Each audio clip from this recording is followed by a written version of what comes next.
একটা কেটে দেখাই, দেখুন কতটা সফট আর নরম হয়েছে। মাত্র আমি 10 মিনিট ভিজিয়ে রেখেছি, তাই এতটা নরম হয়েছে। আপনারা যদি আধ ঘন্টা আগে ভিজিয়ে রাখেন তাহলে দেখুন কতটা ফাঁপা হয়েছে। দেখুন ভেতর পুরো বন্ধুরা মুখে দিতেই মিলে যাচ্ছে।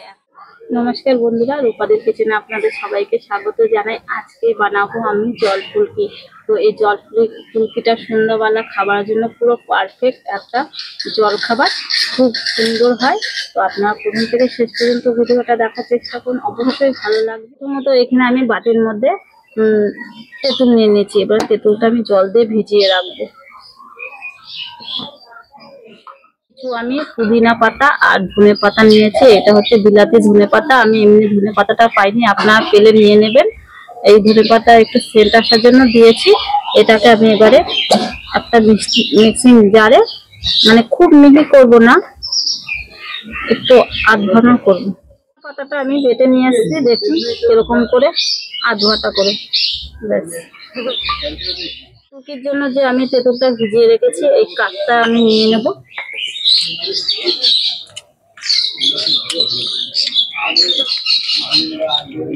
কাঠটা বের করে নেব তেঁতুলের থেকে। বীজগুলো একটা বাটিতে তুলে রাখি। কাঠটা ভালোভাবে বের করে নিয়েছি। এবার একটা ছাঁকনি নিয়ে নিলাম, আর যে পাত্রটা আমি জলটা করব সেই পাত্রের মধ্যে একবারে ছেঁকে দিচ্ছি। তেঁতুলের কাঠটা বের করে নিয়েছি, আর এর মধ্যে আমি হাফ লেবু চিপে দিয়ে দেবো। এর মধ্যে দিয়ে দেবো হাফ চামচ সাদা লবণ, আর দিয়ে দেবো এখানে বিট লবণ। এই বিট লবণটা আমি বাড়িতে বন্ধুরা তৈরি করেছি, আপনারা চাইলে গিয়ে দেখে আসতে পারেন। হাফ চামচ বিটের গুঁড়ো, ধনের গুঁড়ো, আর পুদিনা আর ধনে পাতা যে করে রেখেছি এটা দেবো, হাফ দিয়ে দিলাম। দিয়ে দেবো লঙ্কার গুঁড়ো, সুন্দর একটা কালার আসার জন্য আমি কিন্তু এই ঝাল লঙ্কার গুঁড়োটা দিয়েছি, আপনারা চাইলে কাঁচা লঙ্কাও দিতে পারেন। জলটা রেডি হয়ে, আর জলটা একটু চটপটা করার জন্য এখানে আমি চাট মশলা দিয়ে দিচ্ছি। রেডি হয়ে গেল আমার জল ফুলকি। জলটা ফুলকি বা ফুলুরি বানানোর জন্য এখানে আমি বেসন নিয়ে নিয়েছি 2 বাটি।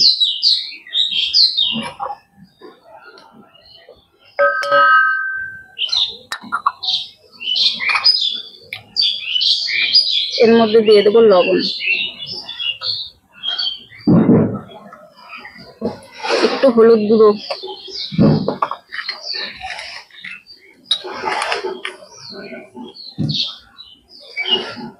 একটু লঙ্কার গুঁড়ো, জিরের গুঁড়ো, ধনের গুঁড়ো, তারপরে এই পুদিনা আর ধনে পাতাটা যে গুঁড়ো করে রেখেছিলাম এটাই দিয়ে দেবো। এবারে জল দিয়ে অল্প অল্প করে মেখে নেব।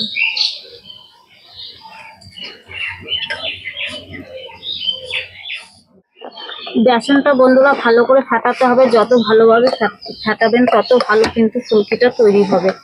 এরকম করে অনেকক্ষণ ধরে একটু ফেটিয়ে নিতে হবে।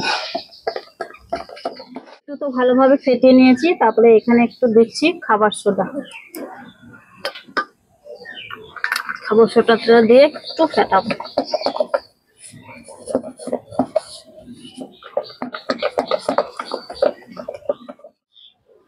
ভালোভাবে ফাটানো হয়ে গেছে, বুঝবেন কি করে? এই একটা বাটিতে আমি জল নিয়েছি, এবারে জলের মধ্যে একটু দিয়ে দেবো। এই দেখুন ভেসে উঠছে, তার মানে এটা হয়ে গেছে। দেখুন দেওয়ার সাথে সাথেই ভেসে উঠেছে, হয়ে গেছে।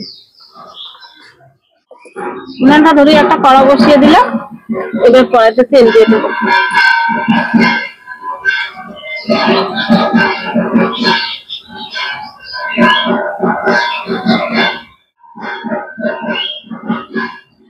তেলটা তো গরম হয়ে গেছে, আর এই বেসনটা মেখে রেখেছি এটা এবার দিয়ে দেবো। আপনারা যে যেরকম সাইজ করবেন সেরকমই দিয়ে দেবেন।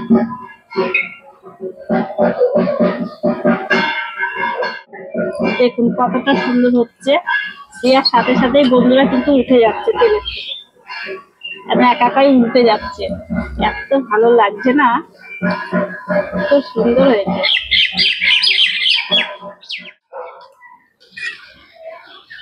একটু উল্টে পাল্টে দিচ্ছি, আর দেখলেনি তো একা একাই উল্টে গেছে।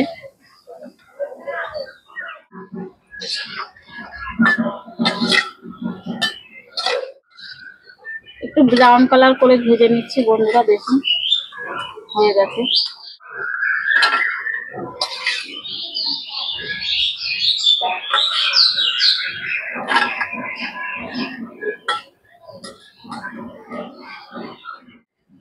আবারও তেলের মধ্যে দিয়ে দেবো।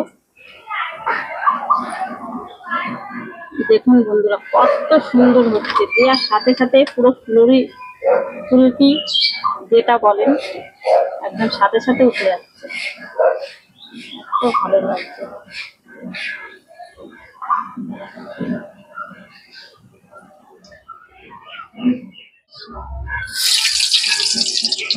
আবারও ফুলুরিগুলো ভাজা হয়ে গেছে, দেখুন।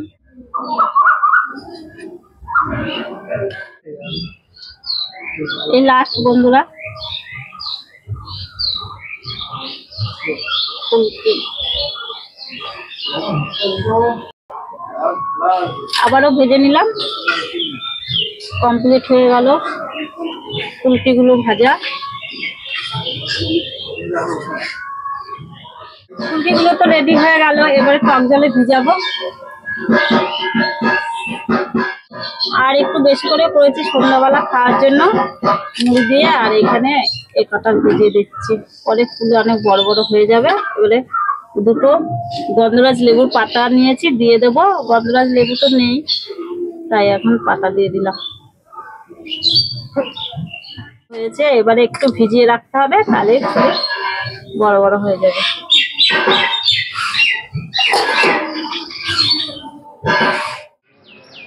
এত সুন্দর হয়েছে ফুলকিগুলো, ফুলে পুরো বড় বড় হয়ে গেছে।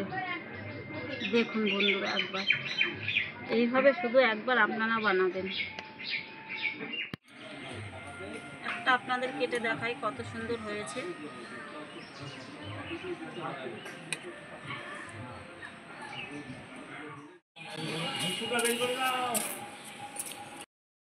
একটা কেটে দেখাই, দেখুন কতটা সফট আর নরম হয়েছে। মাত্র আমি 10 মিনিট ভিজিয়ে রেখেছি, তাই এতটা নরম হয়েছে। আপনারা যদি আধ ঘন্টা আগে ভিজিয়ে রাখেন তাহলে দেখুন কতটা ফাঁপা হয়েছে, দেখুন ভেতর দিয়ে অবশ্যই খুব সুন্দর হয়েছে। একটা